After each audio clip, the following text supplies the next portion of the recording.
Hey, bienvenue à cette rencontre Plus de temps à perdre avec Mélanie Terrien. Mélanie qui est une amie, on se connaît depuis 2016, qui est aussi une collègue, une partenaire de travail grâce à doTERRA. On a la chance de collaborer, de travailler ensemble. On a des façons de faire, de voir la vie qui se ressemblent beaucoup. Fait que Mélanie, je vous dirais, ses mots thèmes, c'est santé, simplicité, sérénité. Mais ce que j'ai envie qu'elle vous raconte aujourd'hui, c'est quand est-ce qu'elle a décidé. Quand est-ce qu'elle a décidé que ça allait changer, qu'elle allait se choisir, qu'elle allait se prioriser et sortir du mode action. Parce que quand je dis pas de temps à perdre, bien souvent, c'est parce qu'il faut s'arrêter pour prendre des bonnes décisions.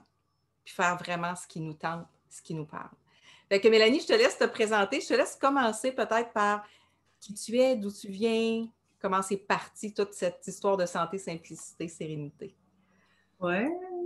Et j'ai ajouté priorité maintenant parce que ça Oh, fait aussi partie de tout le reste, évidemment. Si on pourra en parler. Bonjour, Mélanie Terrien. À l'heure où on enregistre, j'ai 44 ans et demi. C'est le fun quand on disait ça quand on était petit, là, et oui, demi. ennemi. Et demi. J'ai deux beaux enfants, jeunes adultes, presque adultes, et l'autre fin secondaire. Donc, qui commence à prendre beaucoup plus d'autonomie. Hein. Ça, c'est vraiment le fun. Je suis en couple depuis 23 ans. C'est long, hein? Ouais, 23 ans. Et donc, j'ai envie de raconter un peu, dans le fond, mon histoire en abrégé. Là, il y aura possibilité d'aller écouter plus les versions longues. Peut-être que je pourrais donner le lien vers le podcast. Oui, tu as un beau podcast aussi Ouais, qui nous en parle, puis tu nous expliques aussi ton cheminement, tes démarches c'est aussi. ça. Je te dirais que, mettons, si on fait des sauts dans le temps, là, ça pourrait, j'essaie de penser, OK, par où c'est commencé. Il y a des moments charnières et quand je prends un recul, je réalise que c'est souvent dans des deuils où là, je prends le temps de m'arrêter, de ralentir et de redéterminer ce qui est le plus important pour moi. Hein, souvent, c'est là qu'on réalise que la vie est éphémère puis qu'on peut décider de rentrer dans l'espèce de boîte routine métro. Je n'ai pas de métro chez nous, là. Moi, je reste à Non, l'école, non, mais mais c'est métro, boulot, dodo, là, on oui. connaît l'expression. Ou faire de notre vie ce qui nous ressemble et ce qu'on a le goût vraiment. Donc, en gros, là, il y a eu plein de moments de vie là, où j'ai eu plusieurs deuils simultanés dans la vingtaine et j'ai décidé d'aller faire un bac que j'ai quitté à 30 jours de la fin, un bac en enseignement, parce que je regardais les autres profs dans les classes, les salles de profs, être super stressée, angoissée avant d'entrer dans les classes. Puis je me disais, ah non, c'est pas ça que j'ai envie de faire de ma vie. Oui, j'adore l'enseignement, j'adore partager les choses, puis je le fais encore Oui. quotidiennement, mais j'avais pas envie d'être dans cette espèce de structure, de boîte conventionnelle où il y a beaucoup de bureaucratie, beaucoup de paperasserie, beaucoup de choses qui étouffent ce qu'on a comme image des enseignants, puis ce qui se passe vraiment behind the scene, c'est deux choses complètement différentes. Être dans la classe avec les élèves, partager les choses, j'adorais ça. Tout ce qui entourait l'enseignement, j'ai réalisé que ce n'était pas pour moi. Donc, j'ai quitté l'enseignement. Ça, c'était, je sais pas, j'avais à peu près 24-25 ans. Donc là, je suis allée travailler dans le milieu communautaire. J'ai adoré ça. J'ai fait mes enfants. Oui. C'est quand même des bouts importants dans l'histoire des femmes, dans notre histoire de femmes. Et lorsque Marek, c'est mon plus jeune, avait 2 ans, ma belle-mère est décédée subitement d'un cancer. J'ai eu d'autres deuils de gens importants dans ma vie, jeune vingtaine. C'est un peu pour ça que j'avais pris cette décision-là au niveau de l'enseignement, puis tout ça, de ne pas attendre et de ne pas étirer la sauce de quand je réalise que oups, ça ne marche plus de m'en aller. Ça, c'était ma première leçon de ces premiers deuils-là. Quand ma belle-mère est décédée du cancer, j'ai eu vraiment une espèce de aha moment qui coïncide pas si mal autour de mon retour de Saturne. Ça, c'est ceux qui trippent sur l'astrologie vont comprendre. Là. C'est vers la trentaine que ça se Oui. passe. C'est là où, dans notre vie, on réalise que pas de temps à perdre. Exactement ça. OK, qui suis-je vraiment? Qu'est-ce que je veux faire de ma vie?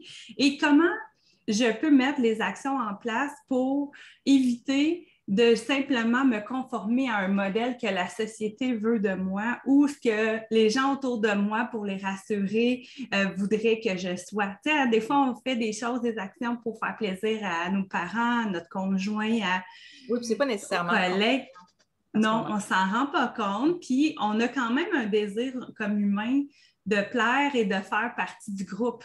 Hein, le sentiment d'appartenance, c'est super important.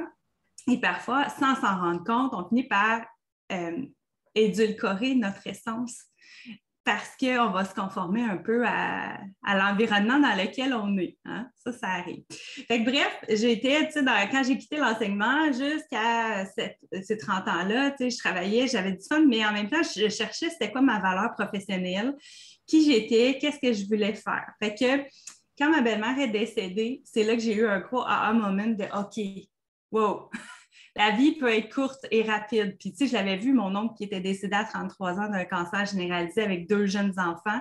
Eh oui, hein. Puis, quand c'est arrivé ma belle-mère, ben, mes enfants avaient l'âge que les enfants de mon oncle avaient quand lui est décédé. Fait que c'est une espèce de gros choc de hey, ça pourrait m'arriver là maintenant aussi. Fait que c'était comme une espèce d'urgence de vivre et d'être qui je voulais être vraiment, mais il fallait que j'apprenne à me connaître. Oui. Qu'est-ce que j'aime? Qui suis-je? C'est quoi mes valeurs? C'est quoi mes priorités et tout ça? Et c'est là que le scrapbooking, la photographie, s'est rentré dans ma vie beaucoup. J'en ai, tu sais, il y en a qui faisaient beaucoup des photos avec leurs enfants. J'en ai fait aussi, c'était le fun, mais j'en ai fait beaucoup avec du journaling sans savoir que c'était du journaling à l'époque. Mais tu sais, j'avais des belles photos, puis c'était des réflexions, puis tout ça. Puis ça a été comme mes premiers moments de vraiment introspection. Qu'est-ce que je veux faire? Qu'est-ce que je veux devenir? Et ça m'a amené à aller étudier un petit peu en infographie.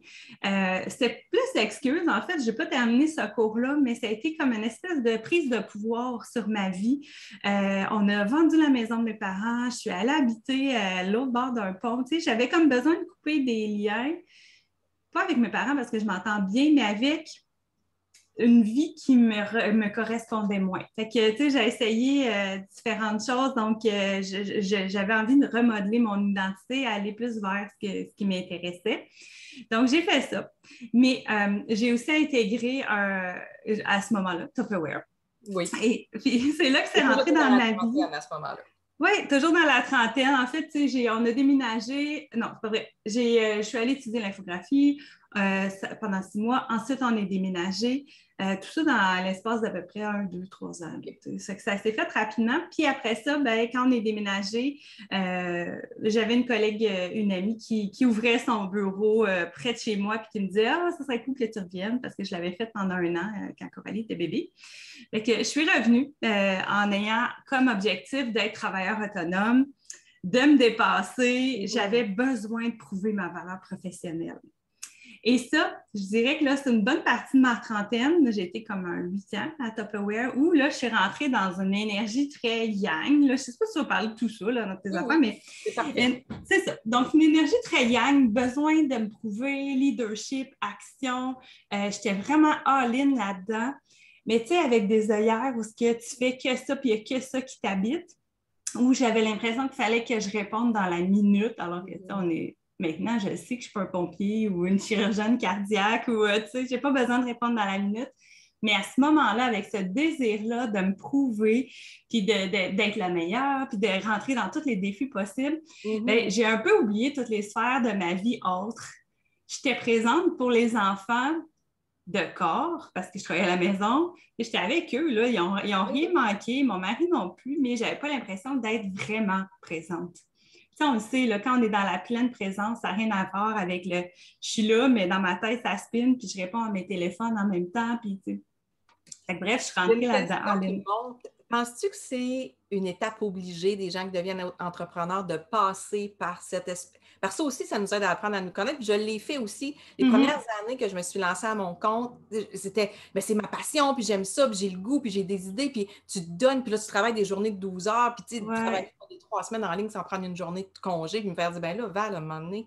Mais tu sais, on apprend aussi à travers ça beaucoup. C'est-tu un passage obligé ou quelqu'un qui commence pourrait commencer plus en douceur? Je ne sais pas si... Ah, ben, peut-être si quelqu'un commence une 2e ou 3e entreprise. C'est différent. Oui, j'avoue. Parce que, ben, tu sais, tout ce côté-là, passion, là, puis là, ça va m'amener vers ça, mais tu sais, c'est comme un nouveau chum, là. T'as gang ça, le goût d'être avec tout le temps, puis vous êtes tout le temps fusionnel, puis ça marche, puis tu tripes, là, tu sais, puis...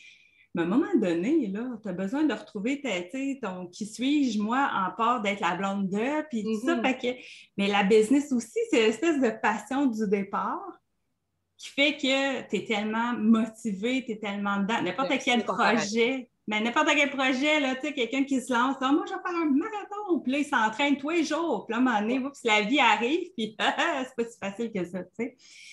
Fait que, je pense que c'est pas un passage obligé, mais c'est un passage souvent fréquenté que tu te lances à fond. Jusqu'à temps que tu prennes conscience que hey, ça n'a pas de bon sens, tout ça. Puis la chance de faire partie des marketing relationnels, Tupperware, doTERRA, Épicure, on va toutes les nommer. Oui. C'est qu'on a souvent accès à beaucoup de croissance personnelle, à des conférences, à des trucs de motivation, mais aussi des trucs de réflexion. Puis, bien, à force d'être dans ce milieu-là, j'ai bien réalisé que ça n'avait pas de bon sens, ma façon de fonctionner, que ce n'était pas viable à long terme. Puis, tu sais, j'ai lu, mon Dieu, tu sais, Robin Sharma, là, ça a été dans mes premiers... c'est le moine qui vendit sa Ferrari. Puis, tu sais, il parle beaucoup de priorisation, puis de gestion d'horaire, puis de plein d'affaires. Puis moi, ça m'avait vraiment rentré dedans. Je fais comme, je pense que j'ai des choses à modifier dans ma vie, tu sais. Puis c'est ça, fait que ça, puis plein de conférences, plein d'affaires. Fait que oui, je suis allée chercher beaucoup au niveau de mon besoin de reconnaissance, de valorisation professionnelle. Je savais que j'étais capable d'accomplir plein de belles choses. Mais je savais que j'avais aussi d'autres pans de ma vie qui étaient prioritaires, puis qu'il fallait que je les adresse. Puis ces pans-là de ma vie, bien, c'était d'être vraiment présente pour ma famille, parce que c'est vraiment mon rock, c'est ma base, là, mes enfants, ça c'est sûr. Être présente pour mon couple. Ça, c'est encore difficile, on dirait. Tu sais, on dirait que souvent, on va... En tout cas, je ne sais pas si tout le monde qui est comme ça, mais des fois, on prend ça pour acquis, puis moi, ça va faire 15 ans, toi, ça fait 23 ans, tu me disais tantôt, tu sais, fait que oui, c'est quelque chose que des fois, on fait, ben c'est là, ça va bien, on est des bons, tu sais, mais on n'en prend pas toujours soin. Oui, c'est ça. Fait que, tu sais, il y a des moments où tu sais, moi, je ne crois pas à l'équilibre normal, mais je crois à l'harmonisation des sphères de vie. Fait qu'il y a des moments où tu fais, là, j'ai besoin de mettre de l'énergie dans cette sphère-là. Puis quand ça va mieux, ben, tu continues à en mettre, mais je vais aller mettre de l'énergie dans une autre sphère. Fait que ça, c'est ce que j'apprends maintenant, puis c'est vraiment fun. Mais c'est ça. Fait que, mais la sphère qui manquait énormément d'amour dans ma vie, c'était au niveau de tout ce qui était santé globale. Vraiment. Tu sais, à force de m'oublier, à force d'être tout le temps sur la gauche, je dormais peu, très peu. J'étais du genre à me coucher. Ben, tu sais, les enfants étaient jeunes. Fait que les moments que j'avais pour moi, pour travailler, puis c'était tranquille, puis je me faisais pas déranger, c'était le soir. Fait que souvent, je allais me coucher à 2 heures du matin, 3 heures même. Puis je me levais quand même. Ça se lève, ces enfants-là, là. Fait que là, je me lève à 6, 7 heures. Fait que je dormais très, très peu. Donc, dans la journée, mes choix alimentaires étaient désastreux parce que tu as besoin d'énergie rapide. Oui. C'est rare que je fais souvent la blague, mais ça ne se trouve pas dans la salade Boston, l'énergie rapide. Tu vas chercher du gras, du sucre, du café, tout ça. C'était ça qui était comme ma béquille, si on veut. Puis, tu sais, tu es un peu dans le brouillard mental. Tu n'as pas envie d'aller t'entraîner ou marcher parce qu'il n'y a plus d'énergie. Fait que tout ça, ça s'enchaîne. Puis à un moment donné, ben, je me suis retrouvée, à un moment donné, j'étais rendue à 315 livres. Puis j'ai fait, OK, là, ça va juste plus. Puis plus j'apprenais sur moi, plus je transformais qui j'étais intérieurement, plus je réalisais que le corps que j'avais ne cadrait plus avec mes objectifs de vie et de qui j'étais réellement. J'étais comme dans un corps qui n'était plus à moi. Mais pour ça, il fallait que ça change. Donc, quand j'ai contacté, ben ça, c'est comme fin trentaine, là, en 2015. Sur 2015, 12 janvier 2015 que j'ai commencé. J'ai contacté mon coach Marc-André en décembre. J'ai vu passer un espèce de texte qu'il a écrit sur une de ses clientes avant-après, puis il parlait de son processus, puis c'était tellement bienveillant, c'était tellement beau, la façon que c'était écrit, que je fais comme, ah, enfin un coach qui n'est pas du genre à te gueuler après, mais qui t'accompagne dans le processus. Puis ça, je trouvais tellement ça...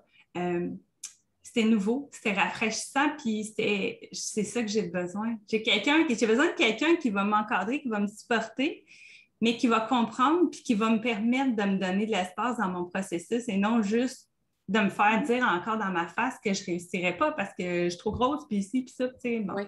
Toutes les j'aime ça que tu en parles. Tu sais, arrivais dans la quarantaine. La trentaine a été beaucoup une période d'exploration, de recherche, oui. mais très, très dans l'action. Qui suis-je, oui. À la limite de t'oublier aussi, d'une certaine façon. Complètement. C'était plus pour correspondre à un modèle de société comme dans ta vingtaine, mais assez... c'était quand même, oui. Puis c'est la recherche du toujours plus. Oui. Oui. Qui était, puis tu sais, on ne veut pas quand on est dans un domaine de vente, le toujours plus est très, très valorisé, de changer de titre, devenir telle affaire, avoir la voiture, les voyages, c'est le fun, là, tu rentres là-dedans, puis c'est un feu roulant, mais toujours plus pour quoi? C'est ça, c'est ouais, fait que c'est ça. Donc... fait que au début de la quarantaine, à l'approche de la quarantaine, là, c'est là qu'il y a eu d'autres remises en question. C'est là que, oui, je réalisais que ça ne fait plus. Oui. Fait que je l'ai contacté en lui disant, OK, ben là, je suis en attente parce que j'avais fait une demande pour avoir une chirurgie bariatrique, parce que je ne voyais plus le bout. Je me disais, j'y arriverai jamais par moi-même. C'est tough, là, partir de 315 livres. Oui, c'est un défi. Hein? C'est un... Oui, je ne vais pas sacrer, mais c'est tout un gros défi. Et fait que j'ai dit, bon, ben en attendant, j'aimerais ça commencer avec toi pour apprendre à bien manger, à ramener doucement l'exercice dans ma vie, puis être déjà en action vers ça. Parce que en tout cas, à l'époque, chirurgie bariatrique au public, c'était 2 ans d'attente. Puis au privé, c'était des milliers de dollars. Des dizaines de milliers de dollars, puis j'avais pas envie de mettre ce fardeau financier-là dans les finances familiales. Donc, je m'étais mis sur la table pour le public. Donc, j'ai commencé à intégrer le mode de vie, puis à changer peu à peu mes croyances face à l'alimentation, face à bouger, à transformer mes priorités aussi. Oui. Et à équilibrer, harmoniser plus mes sphères de vie. Placer la santé en priorité, en fait. Absolument, chose que je n'avais jamais faite. Ouais. Je l'ai vraiment fait ça aussi dans une énergie yang. On apprend avec le temps, mais là aussi, c'était comme ma sphère première, mais assez que j'ai quand même éliminé 150 livres en 18 mois, ce qui a été rapide, vraiment rapide. À travers ça, j'ai eu des changements au niveau de Tupperware où j'étais comme plus certaine si je voulais autant continuer parce que là, vu que j'avais d'autres priorités qui avaient pris le dessus, ben, j'avais moins de temps à accorder à cette entreprise-là. Puis elle faisait de moins en moins partie de ce que je voulais être. Puis il y a des filles qui sont extraordinaires puis qui transpirent la santé puis qui travaillent avec Tupperware. Fait que ça n'a rien à voir. Mais moi, face à qui j'étais en train de devenir, j'avais envie d'explorer d'autres choses. Fait que le yoga est revenu graduellement dans ma vie. Ouais. J'en faisais depuis que j'étais enceinte de ma fille. Donc, ma fille, elle a 17 ans. Fait que ça fait 17 ans que j'en fais. Puis le yoga a été comme le sport. Si on peut appeler ça. Ben, on peut appeler ça un sport parce qu'il y a des types de yoga que c'est très intense, mais moi, je faisais du yoga très doux, mais c'est à peu près la seule chose que j'avais accès avec le corps que j'avais. Puis plus ça allait, plus j'avais envie de transmettre ça à tout le monde, rendre ça accessible. Donc, je suis allée faire ma formation professionnelle de yoga, puis là, je m'intéressais de plus en plus à toute la santé globale. Donc, c'est là que j'ai intégré beaucoup de formations en PNL. Bon, je ne sais plus, méditation, je regarde, j'ai un mur de diplômes. Je suis le temps en train de faire plein de nouvelles formations parce que j'aime ça, puis ça m'intéresse. Là, maintenant, je suis partie avec mon coach Marc-André ça a tellement grossi sa business parce qu'au départ, tu sais, j'étais sa première cliente en ligne. Wow. Puis là, ben, graduellement, moi, j'en parlais, tu sais, moi, quand j'aime quelque chose, j'en parle. Fait que là, ça a amené des clients. Puis après ça, les clients lui ont amené d'autres clients, tu sais. Fait que ça a fait vraiment une boule de neige. Puis là, maintenant, il y a plus de 260, 280 clients au moins. Fait qu'on est plusieurs coachs à l'appuyer là-dedans. Puis, fait que j'ai fait une formation en nutrition aussi pour aider. Puis, fait que c'est vraiment cool. C'est vraiment... tantôt, je parlais de santé, oui. De simplicité, c'est le simplifier au maximum notre mode de vie pour laisser de la place pour qu'est-ce qui compte vraiment. C'est de dire non beaucoup plus qu'on dit oui, autant dans l'horaire, mais dans le matériel, dans nos croyances aussi, c'est de faire du ménage là aussi. Puis sérénité, ben là, tout le côté yoga, évidemment. Ramener beaucoup plus du yin dans notre vie aussi, l'énergie féminine, le prendre soin, la bienveillance, la douceur, la lenteur. Ça reste encore un super beau défi dans mon cas, mais j'y arrive de plus en plus au quotidien. Fait que ça, c'est vraiment cool. J'aime bien ça. Puis priorité, pourquoi? Ben, parce qu'il faut que tu détermines tes priorités. Sinon, les autres vont s'organiser pour te transmettre les leurs pour que tu les fasses à leur place. Je préfère gérer ma propre vie que de me faire gérer par les autres. Ça, oui, puis tu es comme moi. Tu sais, dans Simplicité, je trouve aussi, c'est pas 10 priorités, là. Non. C'est pas une priorité. Tous nos désirs ne sont pas des priorités. J'en parlais dans un live la semaine passée, mais on peut avoir plein de désirs, des listes de désirs, des tableaux de rêve de désirs. Oui. Mais dans le moment présent, tous mes désirs ne sont pas des priorités. Non. C'est quoi le plus important là maintenant, puis qui fait avancer mes projets? Hein? Parce que des fois, on va faire des tâches parce qu'il faudrait bien que, mais au final, ça ne donne rien de plus. Est-ce que c'est nécessaire de les faire? Est-ce que je peux les déléguer? Est-ce que je peux les annuler? J'ai fait du ménage en tabarouette dans une to-do qu'on se donne des tâches inutiles à faire puis qu'au final, il n'y a personne qui s'en rend compte. Oui. Ouais. Tu sais, genre le grand ménage, là, nos parents, nos grands-parents faisaient là, au printemps, l'automne et tout ça. Je ne dis pas que c'est ça chez nous, là, c'est pas ça que je dis, mais on n'a plus de poêle à bois, là. Fait que, on n'est pas obligé de laver tout au moins 2-3 fois par année. C'est différent, tu sais, on a le droit de transformer ça, tu sais, d'y aller selon nous, ce qui nous fait plaisir. Tu sais, je préfère aller marcher que laver mes planchers à chaque semaine. Moi, j'ai déjà été chez vous, puis c'est pas sale du tout. Non, c'est ça. Puis tu vois, puis maintenant, je délègue aux ados. Oui, ben c'est ça, le pratique des grands ados. Dans ta transformation, dans ta transition, si tu compares la Mélanie du début de la trentaine ou de la trentaine à la Mélanie de maintenant, c'est quoi les plus grands changements que tu aurais pu observer ou des choses que tu dis, ça, j'ai encore du travail à faire ou j'ai encore des améliorations à apporter ou ça, je le sens que là, je touche à quelque chose qui me convient bien. Et là, présentement, je suis comme dans l'acceptation que je peux avoir des moments où je ne fais rien. Et ça reste encore un beau défi, parce qu'avant, je me valorisais par tout ce que je pouvais accomplir sur ma to-do list, que ce soit important, prioritaire ou pas. Hein? Souvent, on s'en met beaucoup. Puis c'est une petite shot d'adrénaline, de cocher, puis de mettre du highlight, puis d'ajouter sur ta liste quelque chose qui n'était pas déjà dessus, mais vu que tu l'as fait, tu vas l'écrire pour le cocher. Là. Oui. Je ne suis pas seule qui faisait ça. Non, qui fait ça. Oui, fait qu'on se trouve cool. Mais ouais, c'est ça. C'est de réaliser qu'est-ce qui est le plus important. Puis, sur ma liste aujourd'hui, j'avais, mettons, 5 choses. Après ça, j'ai du temps libre. Il y a des moments où je suis comme une espèce de vertige et de grand vide. Oui. Est-ce que j'ai encore une valeur si je ne fais rien? Fait que ça, c'est quelque chose que j'ai vraiment le goût d'adresser présentement. Parce que je sais qu'on pourrait remplir ça par plein d'affaires, puis par des tâches, puis par... Mais est-ce que c'est ce que je souhaite vraiment? Où est-ce que j'en suis? Puis là, plus je vais vers je m'en vais vers 45, puis éventuellement, ça va être la cinquantaine, puis tout ça. J'ai encore envie de m'accomplir, j'ai encore envie de faire plein de choses, puis de partager, puis d'aider les gens, mais pas au détriment de ma santé émotionnelle, ma santé physique, ma santé mentale. Ça, c'est devenu la priorité pour mieux partager ce que j'apprends à travers ça, parce que c'est ça maintenant que je partage, c'est la santé globale. Si je ne le mets pas en pratique, parce que souvent, c'est ce qui skip, hein? Tu sais, quand on a une longue to-do, on a plein de choses. J'ai pas le temps de m'entraîner, ou la marche, laisse faire, ou m'a collé de la pizza. Mm-hmm. Je fais tout ça encore, une fois de temps en temps aussi, mais j'aime bien être en cohérence avec mon message. Donc, je me donne le droit de mettre cette priorité-là, santé, en premier pour pouvoir mieux. Ensuite, parce que de toute façon, ça va me donner des idées. T'sais. Je les vois, les résultats, là, en étant constante dans mes actions quotidiennes. Ça donne des résultats.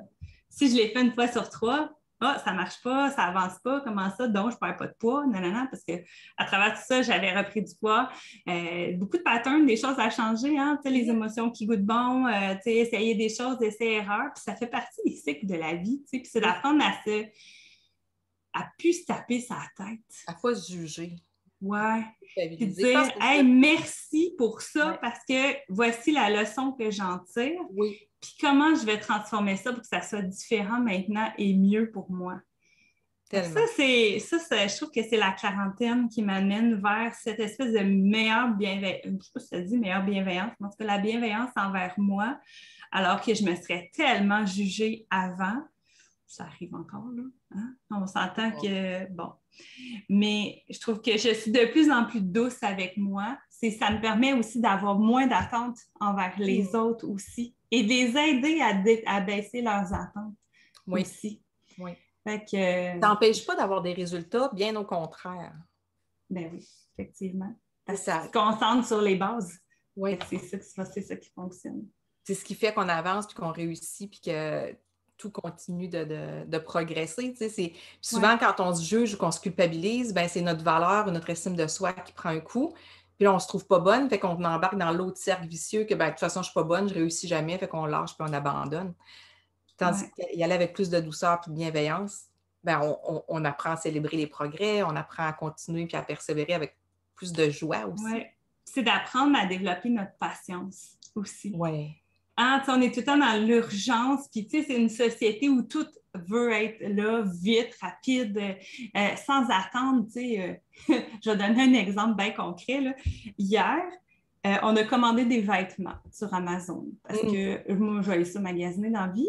Puis aller dans les magasins présentement en temps de pandémie, j'aime pas ça. Donc, on s'est dit, on va les commander. On a regardé différents magasins, puis ça a donné que sur Amazon, ça faisait notre affaire cette fois-ci. Bon, je sais, il y a tout le côté écologique, etc.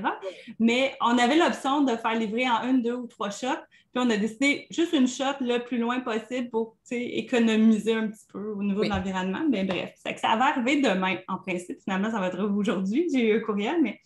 Et qu'hier, ma fille disait « Ah, ça va être long, hein, de les avoir, c'est dans 2 jours. » J'ai dans le temps, là, on commandait là, distribution consommateur ou Sears, ou, c'était comme des fois 3 semaines, 1 mois. C'était correct, c'était de même. Puis avant ça, là, dans les magasins généraux, puis tout, là, magasins généraux, en tout cas, c'était super long. Mais là, aujourd'hui, on veut tout dans la minute ou pour hier. Oui.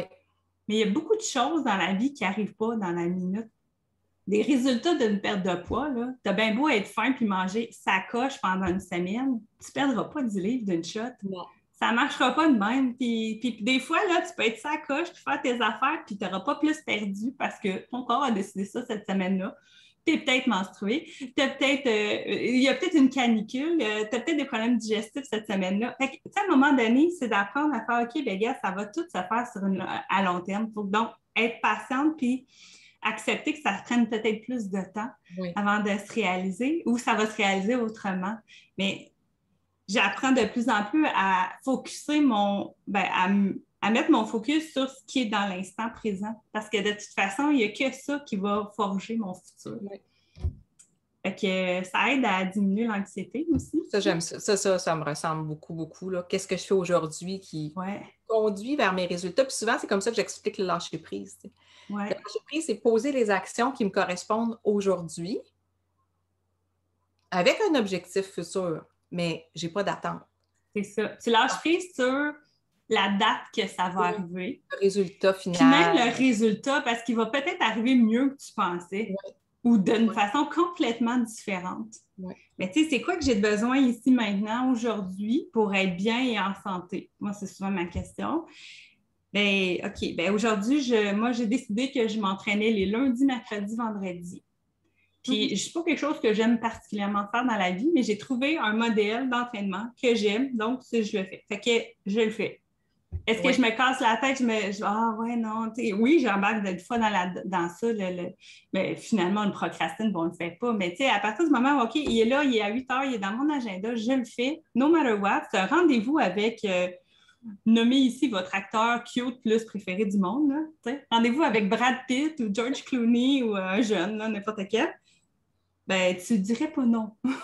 Non, il t'appelle pour te dater, ben c'est ça. Ben, tu aussi, tu vaux la peine. Ben, va faire ton entraînement, va marcher, peu importe le nombre de pas. L'entraînement, pareil, tu n'es pas obligé de performer. Fais-le. That's it. Tu n'as pas besoin d'être parfait. Tu as juste besoin d'être fait. Tu as commencé par le yoga. Certains vont, oui, il y a un yoga de performance qui est très axé sur le corps, le physique, mais tu as un yoga qui est très doux, puis c'est ce que tu enseignes aussi à tes clients. Ouais. Moi, les postures, ça ne m'attire pas toutes les postures sur la tête. Les seules inversions que je fais, c'est quand je mets mes jambes au mur, tu sais. Mais c'est ce que j'ai besoin. Puis c'est correct aussi de ne pas entrer dans une espèce d'encore de moule ou d'identité de « Ah, mais une yogi fait telle posture. » Pas toute. Une yogi pourrait juste être installée sur son tapis puis respirer, puis elle fait du yoga. Là. Ben oui. C'est justement de dédramatiser tout ça, de simplifier tout ça, puis de rendre qu'est-ce que j'ai besoin là pour être bien. Oui. Souvent, c'est pas grand-chose. Juste relax. Fait que si, y a-t-il d'autres choses que je voulais, pas mal ça, que j'avais envie qu'on partage aujourd'hui, puis tu nous as livré plein d'outils, plein de petites clés, plein de pistes de réflexion aussi. Si vous êtes toujours dans l'agitation, si vous êtes beaucoup dans la performance, si vous sentez qu'il y a une sphère de votre vie, que ce soit votre famille, votre santé, vos finances, votre couple, là, qui est négligé, prioriser. Apprendre à prioriser dans la simplicité et sans culpabilité. Ça, je trouve que c'est une clé super importante. Quelle sphère de ma vie a besoin d'amour présentement? Oui. De mon amour, évidemment.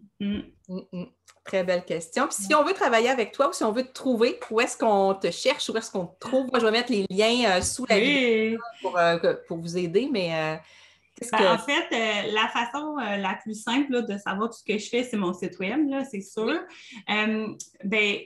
La plupart de mon temps est divisé en 3, mettons, professionnels, là, on s'entend, là, est divisé en 3 phases présentement, parce que je suis du genre à avoir plein de projets, puis, tu sais, ajouter des choses, mais présentement, je suis coach en saines habitudes de vie avec Marc-André Sears. Donc, sur mon site web, vous allez pouvoir voir.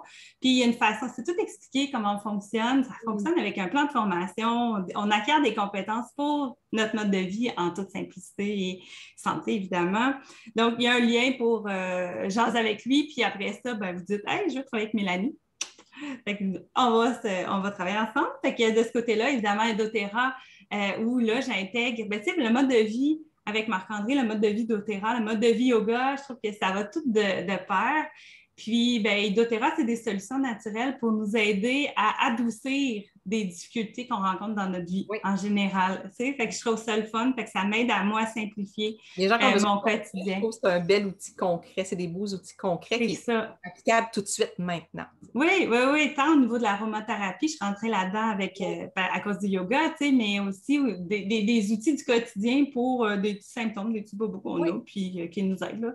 Fait que ça, j'aime beaucoup ça. En plus, c'est tellement un super beau produit.